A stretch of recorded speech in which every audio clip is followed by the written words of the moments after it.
여호와는 내게 복을 주시고 너를 지키시기 원하며 여호와는 그 얼굴로 내게 비추사 은혜 베푸시기 원하며 여호와는 그 얼굴을 내게로 향하여 드사 평강 주시기를 원하노라. 아멘. 선한 목자 되시는 하나님, 오늘도 저희들을 주의 은혜로 불러주시고 하나님을 예배하게 하시니 감사합니다. 이 시간도 살아 역사하시는 전능하신 하나님만 예배하게 하시고 오늘도 그 영광 가운데 설 수 있는 저희 모두가 되게 하여 주옵소서. 존귀하신 예수 그리스도 이름으로 기도드리오며 사도신경으로 저희들의 신앙을 고백하오니 전능하사 천지를 만드신 하나님 아버지를 내가 믿사오며 그의 아들 우리 주 예수 그리스도를 믿사오니 이는 성령으로 잉태하사 동정녀 마리아에게 나시고 본디오 빌라도에게 고난을 받으사 십자가에 못 박혀 죽으시고 장사한 지 사흘 만에 죽은 자 가운데서 다시 살아나시며 하늘에 오르사 전능하신 하나님 우편에 앉아 계시다가 저리로서 산자와 죽은 자를 심판하러 오시리라. 성령을 믿사오며 거룩한 공회와 성도가 서로 교통하는 것과 죄를 사하여 주시는 것과 몸이 다시 사는 것과 영원히 사는 것을 믿사옵나이다. 아멘. 은혜 아니면 살아갈 수 없는 저희들의 것을 믿습니다. 오늘도 하나님의 그 크신 은혜를 찬송하며 주님 우리가 은혜로 살아야 합니다 고백하며 우리 함께 찬양으로 하나님 앞에 나가기로 합니다.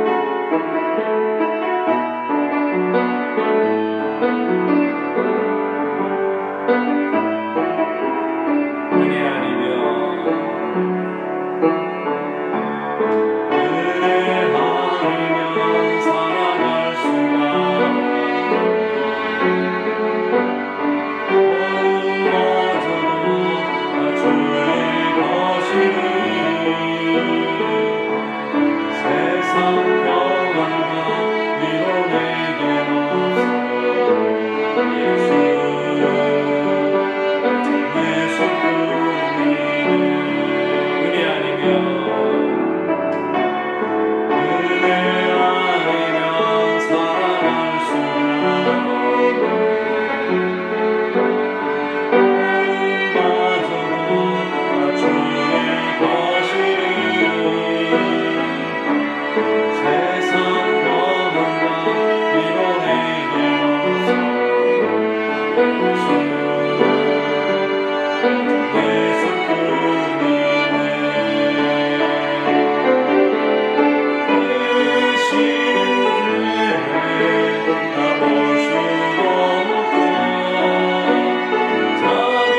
인생 온 것을 고백하며 주님 앞에 나아갑니다. 천부의 의지 없어서 손 들고 주님 앞에 우리의 손을 주님 앞에 들 때 주님께서 우리의 연약한 손을 붙들어 주시며 연약한 믿음을 일으켜 주시며 오늘도 우리를 붙들어 주실 것을 믿으며 오늘도 은혜의 보좌로 담대히 나아가는 귀한 은혜의 역사가 있기를 간절히 원합니다.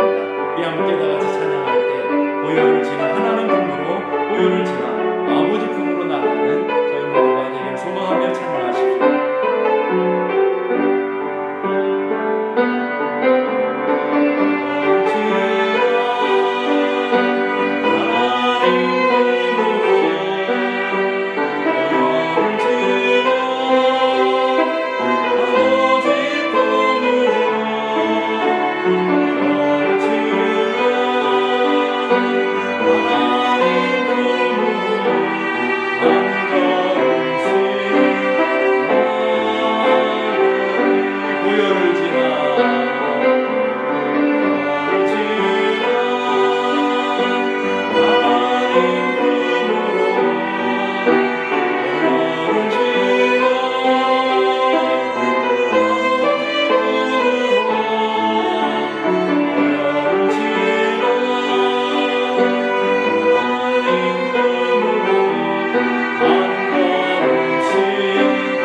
기적의 하나님, 오늘도 그 하나님 앞에 예배하며 나아갑니다. 오늘도 그 살아 역사하신 하나님이 오늘도 우리 예배 가운데 함께하여 주시옵소서. 우리를 붙들어 주시옵소서. 우리의 은혜와 축복으로 내려 주시옵소서. 우리 함께 다같이 기도하며 주의 은혜 가운데 나아가기 원합니다. 거룩하신 아버지 하나님, 은혜를 감사합니다. 오늘도 주님의 그 자비와 긍휼이 무궁하심으로 주님을 예배하는 하고 오늘도 은혜의 보좌로 담대히 나아갑니다. 주의 부여를 의지하여 하나님 품으로 은혜의 보좌로 담대히 나아갑니다.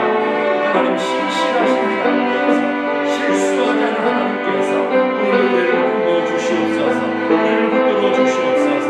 은혜와 긍휼로 우리를 덮어 주시옵소서. 오늘도 매 순간순간마다 주님의 은혜 앞으로 나아갈 때 하나님의 영광을 맛보게 하여 주시옵소서. 주님의 신실하심을 경험할 수 있도록 도와주시고 하나님의 살아계심과 하나님의 역사하심을 누리며 하나님의 영광을 누리며 하나님의 거룩한 역사를 바라보는 저희들이 되게 하여 주시옵소서. 하나님 우리 시간도 온맘 다해 모든 다해 하나님만을 예배하는 귀한 은혜가 되게 하시고 은혜와 평강을 누리는 복된 시간 되게 하여 주시고 하나님의 영광을 온전히 누리는 복된 은혜의 시간이 되게 하여 주시옵소서.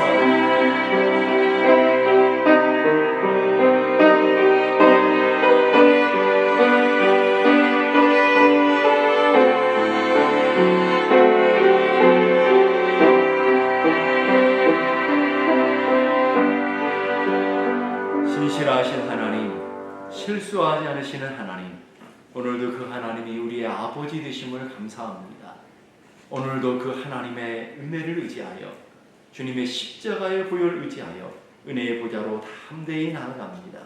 오늘도 우리를 정결케 하시고 새롭게 하시고 온전케 하여 주셔서 하나님의 자녀의 권세를 누리는 믿음의 자녀들 다 되게 하시고 그 은혜로 그 축복으로 하나님을 예배하는 복된 예배 되게 하여 주시옵소서.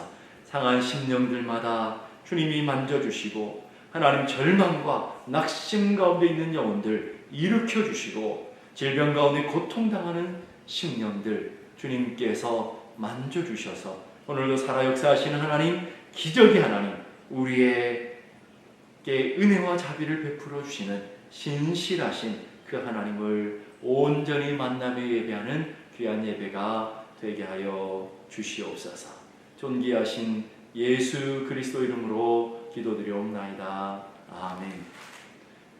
오늘 저희들이 주시는 하나님의 말씀은 신약성 요한복음 8장 3절에서 11절까지의 말씀입니다. 신약성경 요한복음 8장 3절에서 11절까지의 말씀, 서기관들과 바리새인들의 은맹 중에 잡힌 여자를 끌고 와서 가운데 세우고 예수께 말하되 선생이여 이 여자가 간음하다가 현장에서 잡혔나이다. 모세가 율법에 이러한 여자를 돌로 치라 명하였거니와 선생은 어떻게 말하겠나이까. 그들이 이렇게 말하면 고소할 조건을 얻고자 하여 예수를 시험함이로라. 예수께서 몸을 굽히사 손가락으로 몸에 쓰시니 그들이 묻기를 맞이 아니한지라. 이에 일어나 이르되 너희 중에 죄 없는 자가 먼저 돌로 치라 하시고 다시 몸을 굽혀 손가락으로 땅에 쓰시니 그들이 이 말씀을 듣고 양심의 가책을 느껴 어른으로 시작하여 젊은이까지 하나씩 다 나가고 오직 예수와 그 가운데 섰는 여자만 남았더라.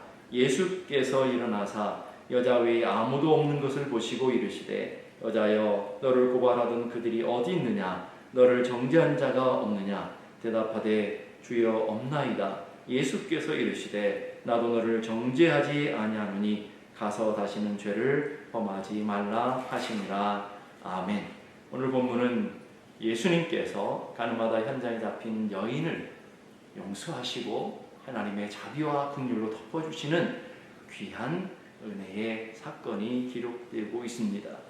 4절 보니까 선생이여 이 여자가 간음하다가 현장에서 잡혔나이다. 간음 중에 잡힌 여자라고 분명히 얘기하고 있고 현장에서 잡혔기에 숨길 수 없는 드러난 죄인이라는 것을 우리에게 말해주고 있습니다. 그 여인을 예수님께 찾아와서 이 여인을 어떻게 하면 좋습니까? 라고 묻는 것입니다. 그 예수님께서 너희 중에 죄 없는 자가 먼저 돌로 치라라고 말씀하십니다. 죄 없는 자라는 말은 원문의 의미를 따지면 죄에 대한 욕망이 없는 자라는 것을 뜻합니다. 다시 말하면 행동으로 지은 죄가 아니라 오늘 이 여자처럼 가늠하다 현장에 잡힌 그런 행동으로 지은 죄만이 아니라 우리의 마음으로 짓는 죄까지, 마음까지 깨끗한 사람을 얘기하는 것입니다. 이 말 속에는 너희들도 이 여인과 똑같은 죄인들이 아니냐, 너희 속에 죄악이 있고 수많은 실수와 수많은 잘못이 있음에도 불구하고 하나님의 자비와 긍휼로 인해서 오늘도 살아있는 그런 존재들이 아니냐라고 주님이 물으시는 것입니다. 이 말 속에는 너희들도 똑같은 죄인이라고 하시는 주님의 말씀이 담겨져 있는 것입니다. 그랬더니 사람들의 반응이 어떻습니까? 9절 보니까 그들이 이 말씀을 듣고 양심의 가책을 느껴 어른으로 시작하여 젊은이까지 하나씩 하나씩 나가고 오직 예수와 그 가운데 섰는 여자만 남았더라. 죄 없는 자가 먼저 돌로 쳐 그랬더니 사람들이 들었던 돌을 내려놓고 하나하나씩 다 떠났다라는 말씀입니다. 무슨 말씀이겠습니까? 모두가 다 죄인이라는 것을 인정하고 있다라는 것입니다. 로마서 3장 10절에 12절 보니까 의인은 없나니 하나도 없으며 깨닫는 자도 없고 하나님을 찾는 자도 없고 다 치우쳐 무익하게 되고 선을 행하는 자가 없나니 하나도 없도다.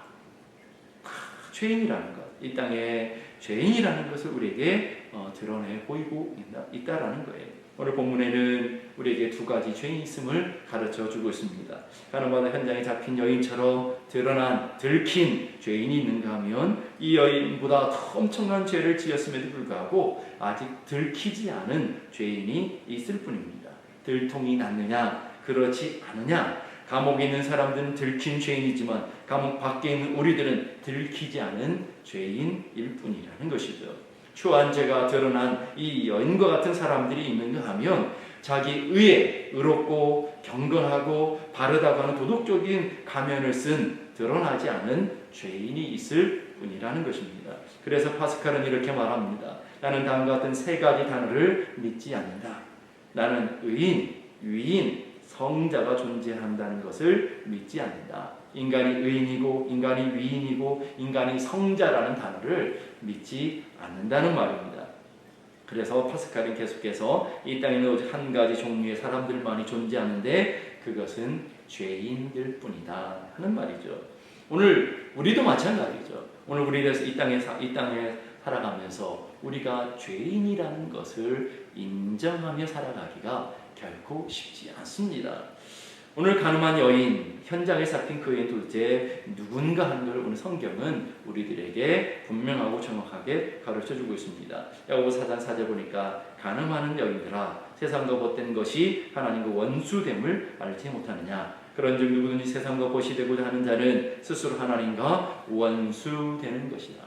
오늘 성경은 뭐라고 말합니까? 가늠하는 여인들아, 오늘 현장에서 잡힌 가늠하는 여인처럼 오늘 성경 야고보서를 통해서 가늠하는 여인들아 라고 얘기하는데 그 가늠하는 여인이 누구라고 합니까? 세상과 벗하며 세상과 짝하며 세상을 즐기며 살아가는 바로 우리가 하나님 앞에서 가늠하는 자들이고 세상과 벗하며 살아가는 자들이 하나님과 원수된 자들이라는 것을, 죄인이라는 것을 우리에게 분명하게 가르쳐 주고 있습니다. 우리는 예수 그리스도로 말미암아 우리는 정결케 되었고 구원받은 하나님의 자녀라고 고백하고 있습니다. 이 말은 우리가 예수 그리스도의 신부되었고 신랑 되시는 예수 그리스도와 결혼한 관계라는 것을 우리의 입술, 우리의 마음으로 얘기하고 있는 것입니다. 이것이 바로 구원입니다.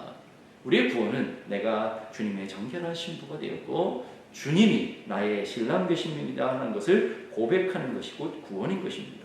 그런 우리가 이 땅을 살아가면서 신랑 되시는 예수 그리스도만을 온전히 마음에 품고 한 마음 한 생각을 가지고 정결한 모습으로 살아가는 성도들이 되면 얼마나 좋겠습니까마는 오늘 이 가늠한 여인처럼 우리는 세상과 짝하며 세상의 명예와 돈과 쾌락과 즐거움과 세상의 영광을 추구하며 가늠하는 모습으로 우리는 살아오고 있다는 거예요. 이것을 우리는 율법의 잣대로 보면 가늠하는 여인 못지않게 무서운 현장에서 살아가고 있는 우리들의 모습인 것을 적나라하게 표현해주고 있습니다. 근데 그 죄의 결과가 무엇이냐 하는 거예요. 오늘 가늠한 여인을 잡아온 많은 사람들이 이렇게 말합니다. 5절 보니까 모세는 율법에 이르한 여자를 돌로 치라. 율법으로 말하면 이 여자는 돌로 쳐서 죽임 당해야 마땅합니다 라는 것이죠. 이 말을 다른 말로 말하면 심판이요 죽음이라는 거예요. 죄의 결과는 죽음이요 심판이라는 것을 우리에게 가르쳐 주고 있습니다. 로마서 6장 23절 보니까 죄의 삭은 사망이다.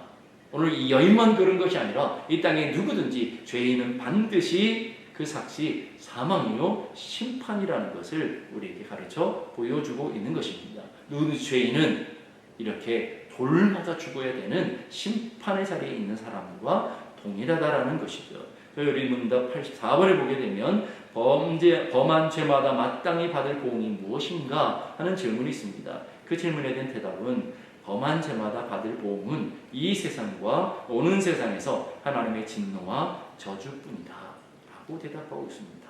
이 세상뿐만 아니라 오는 세상에 하나님의 진노와 저주, 심판을 받게 된다라는 것이죠. 여인은 죄를 지었고 비난받아 마땅합니다. 율법에 의하면 이 여인은 돌에 맞아 죽는 것이 당연한 것입니다. 마땅한 것입니다. 다른 말로 하나님의 공의에 따르면, 하나님의 공의로 따르면 죄의 결과인 오늘 이 여인은 반드시 죽어야 되며 반드시 심판받아야 마땅합니다. 그걸 오늘 우리들에게 적용하면 죄인 우리들에게 하나님의 공의로 따지면 우리 역시 돌맞아 죽어야 되는 자들이며 우리 역시 심판받아 마땅한 자들이라는 것을 우리에게 증거해 보여주는 사건이라고 보여집니다. 로마서 2장 12절 보니까 무릇 율법 없이 범죄하는 자는 또한 율법 없이 망하고 무릇 율법이 있고 범죄하는 자는 율법으로 말미암아 심판을 받으리라. 무슨 말씀입니까? 율법을 가진, 하나님의 말씀을 가진 성도들은 그 율법의 기준으로 심판받게 되며 하나님을 믿지 않는 율법이 없는 자들에게는 율법이 없는 심판을 받게 될 것이다. 율법이 있는 자도 심판을 받는 것이고 율법이 없는 자도 심판을 받게 된다라는 거예요. 그 누구도 죄인은 심판을 피할 수가 없다라는 것 우리에게 가르쳐 주고 있는 것이죠. 죄의 결과는 사망이요 심판에 이를 수밖에 없다라는 것입니다. 그런데 오늘 본문을 보니까 이 가늠하다 잡힌 죄인이 어떻게 바뀌어지고 있느냐라는 거예요. 어떻게 바뀌어지고 있습니까? 죄가 그대로 남아있는 죄인이 있는가 하면 그 죄가 용서받아서 용서받은 죄인으로 나눠지고 있는 것을 보게 됩니다. 그럼 누가 용서받은 죄인이 되고 누가 죄가 그대로 남아있는 죄인 그대로의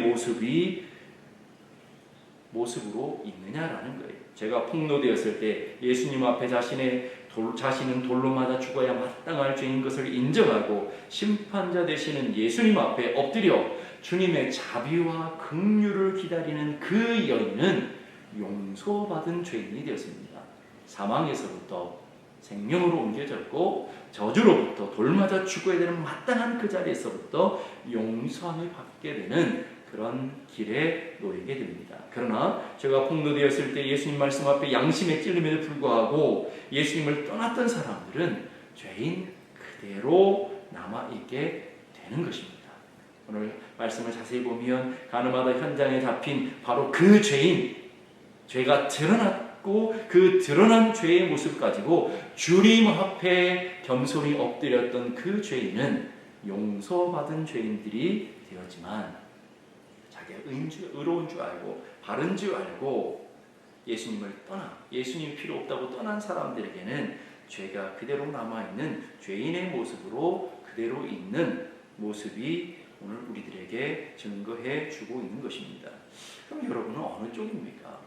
나는 죄인입니다 라고 고백하면서 주님 앞에 겸손히 엎드려 주님의 자비와 긍휼을 취하는 쪽입니까? 아니면 주님 앞에 나왔음에도 불구하고 여러분이 예배의 자리에 나왔음에도 불구하고 나는 의롭다라고 주님이 여러분 앞에 계심에도 불구하고 주님 앞에 나가지 않고 주님을 피하는 모습으로 서 있는 모습입니까? 어느 편에 여러분들이 서 있느냐라는 거예요. 오늘 그 여인을 향해서 주님이 말씀하십니다. 나도 너를 정죄하지 아니하노니. 예수님은 그 여인에게 죄가 없다라고 말씀하시는 것이 아니라 너는 죄인이 맞지만 내가 그 죄를 정죄하지 않는다라고 말씀하십니다. 놀라운 사죄의 은총의 선언을 얘기하고 있는 것이죠.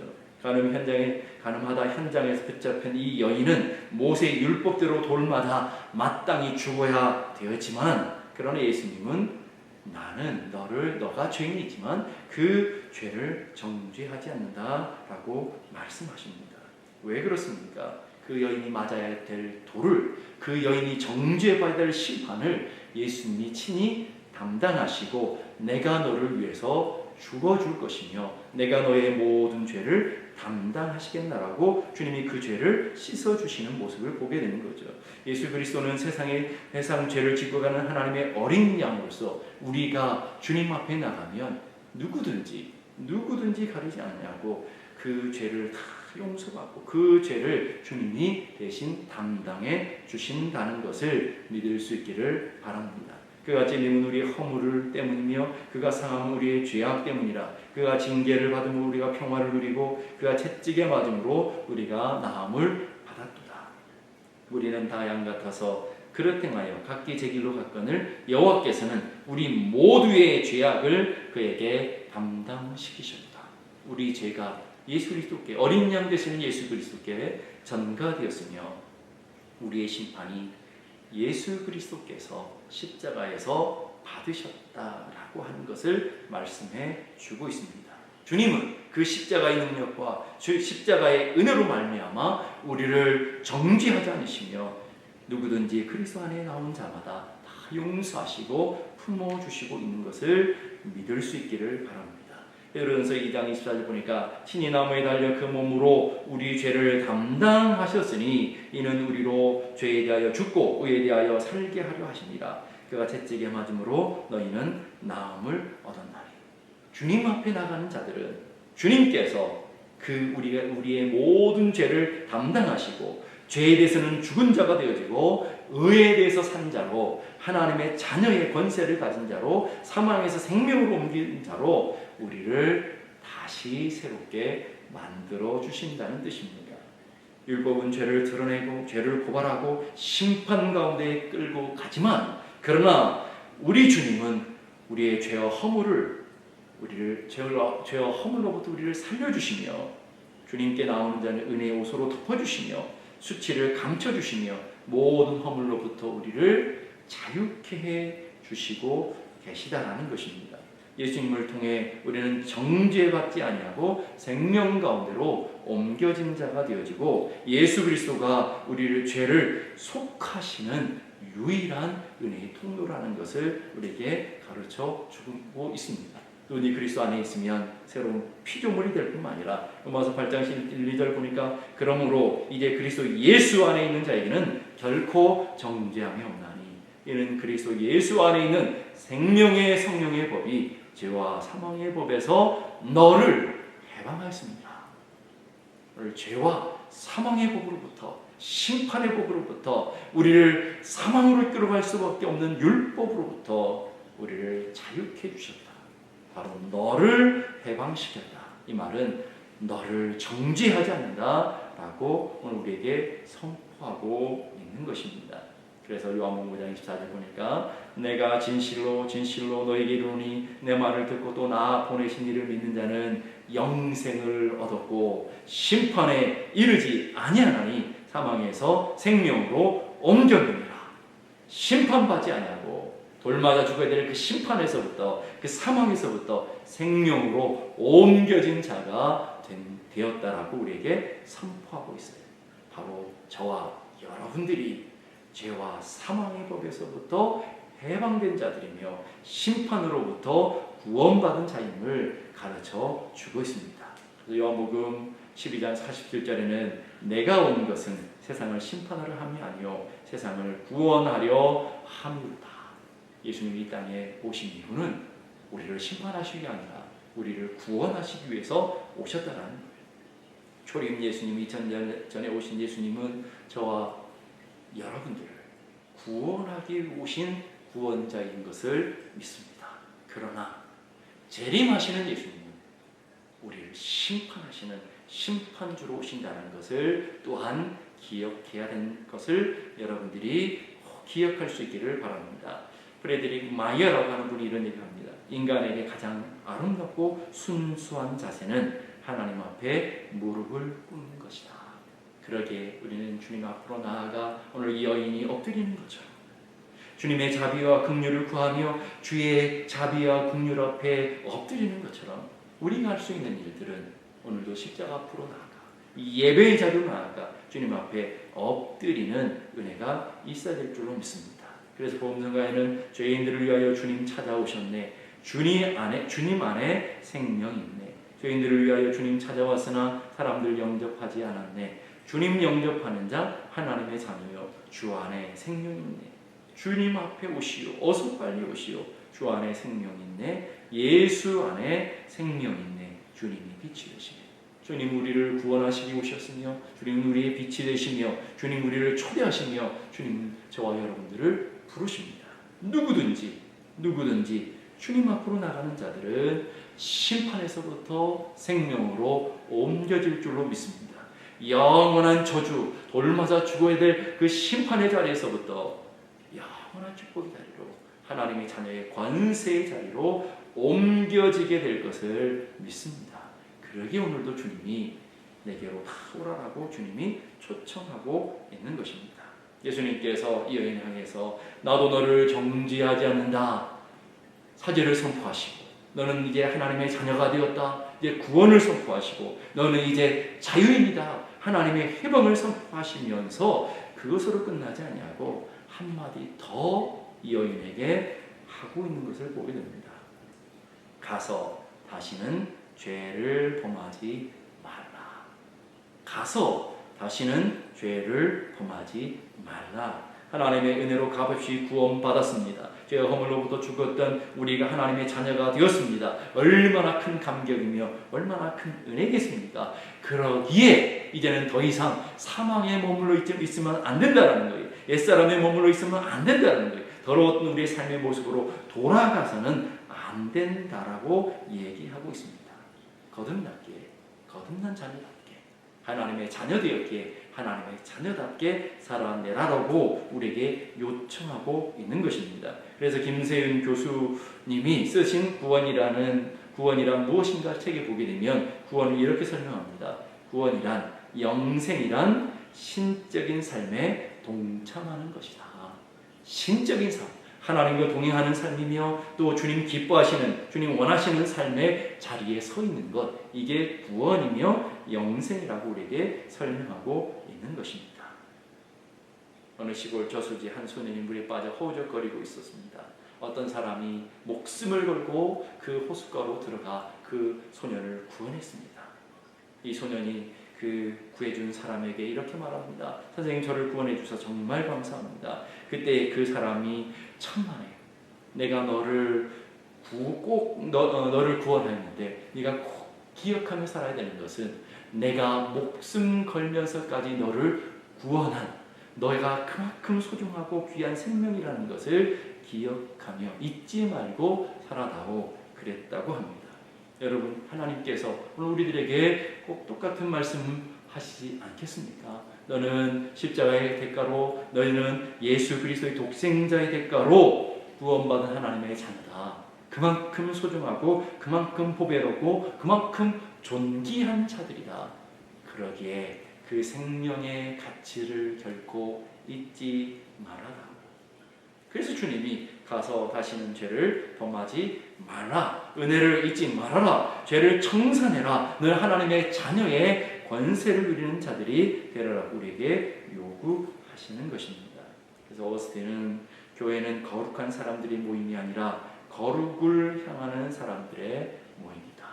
죄인들이 모여서 주님의 자녀 되어서 거룩한 본향을 향해서 거룩한 삶의 길을 향해서 날마다 나아가는 거룩함의 공동체라는 것을 기억해야 될 줄로 믿습니다. 마틴 로이드 존스 목사는 이렇게 말합니다. 우리는 단지 지옥에서 벗어나도록 구원받은 것이 아니라 우리가 구원받은 것은 하나님께서 온 세상을 깜짝 놀라게 할 백성을 보여주시기 위해서다. 한마디로 표현하면 작은 예수 되어 살기 위해서다.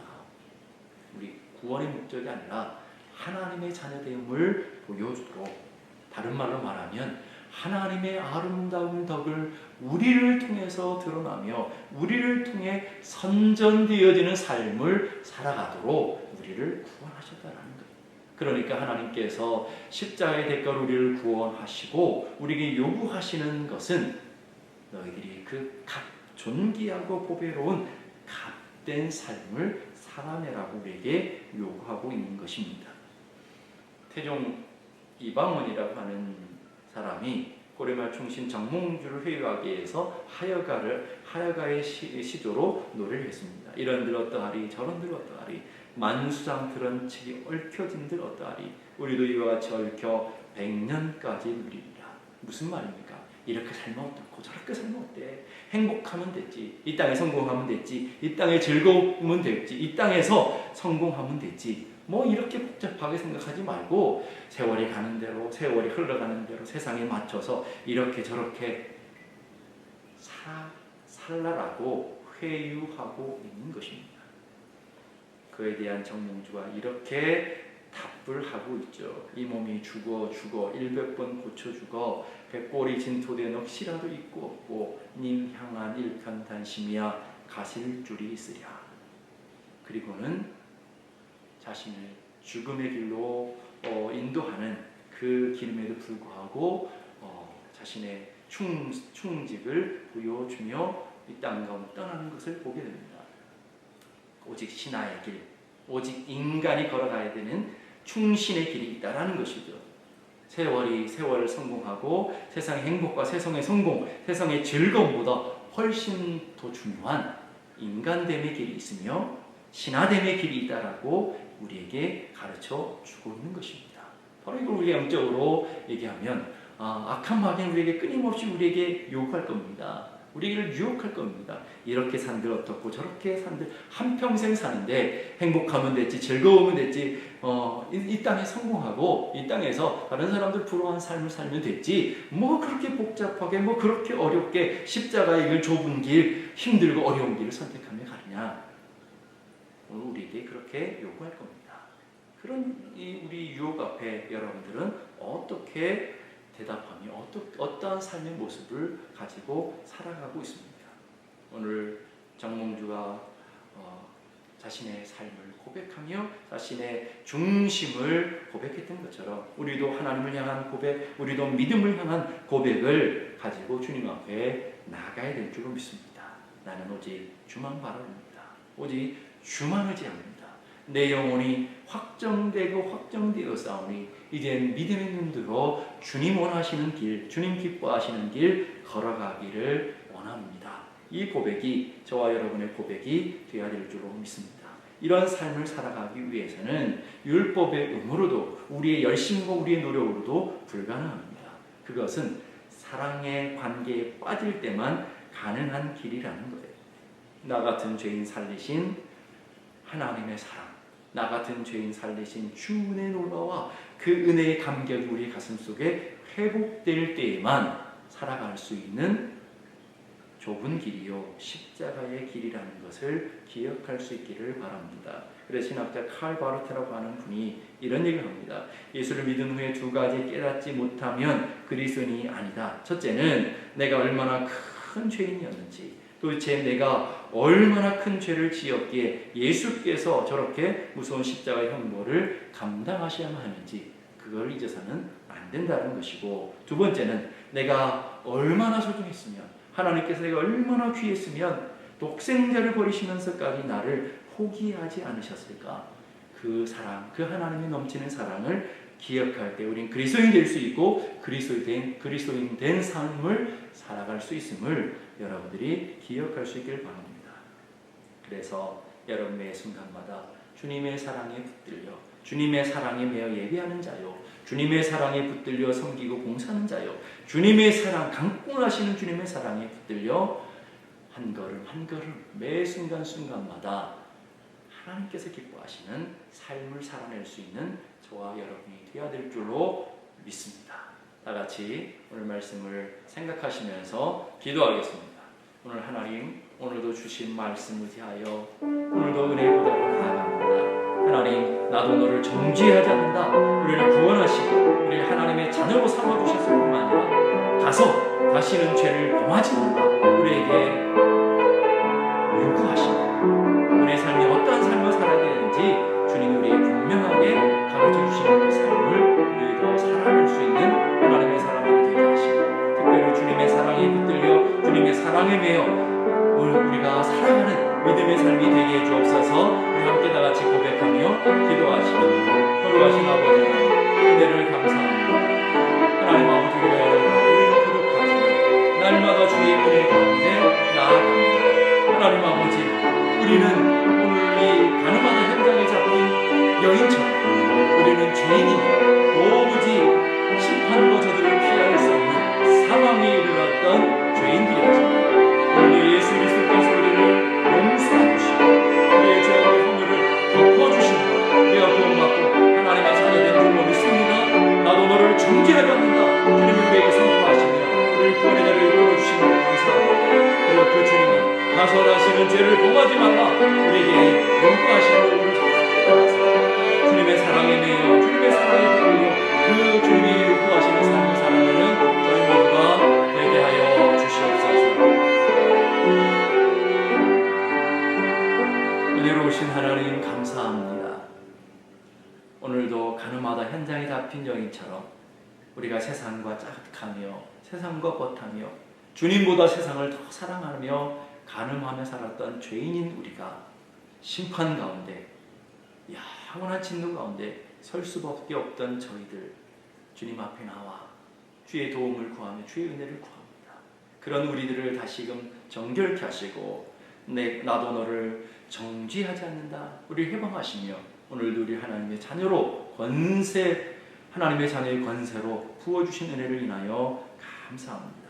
이제 구원받은 하나님의 자녀 되어서 다시 죄를 범하지 않도록 옛삶으로 돌아가지 않도록 우리에게 은혜를 허락해 주시고 하나님의 그 풍성하신 사랑, 그 넘치는 사랑이 우리의 가슴에 뛰어서 오늘도 그 사랑에 붙들려 그 은혜에 붙들려 날마다 우리 하나님 기뻐하시고 우리 하나님 원하시는 삶을 살아내는 저희 모두가 될 수 있도록 은혜 베풀어 주시옵소서. 이제는 우리 주님 예수 그리스도의 은혜와 하나님 아버지 크고도 놀라운 사랑과 성령님의 감화 감동 충만케 하시는 역사가 오늘도 하나님 기뻐하시는 삶, 하나님 원하시는 삶, 하나님의 뜻을 분별하는 삶을 살기 원합니다. 소망하며 간절히 원하는 한 사람 한 사람 위에 예로부터 영원까지 함께 하시기를 간절히 축원하옵나이다. 아멘.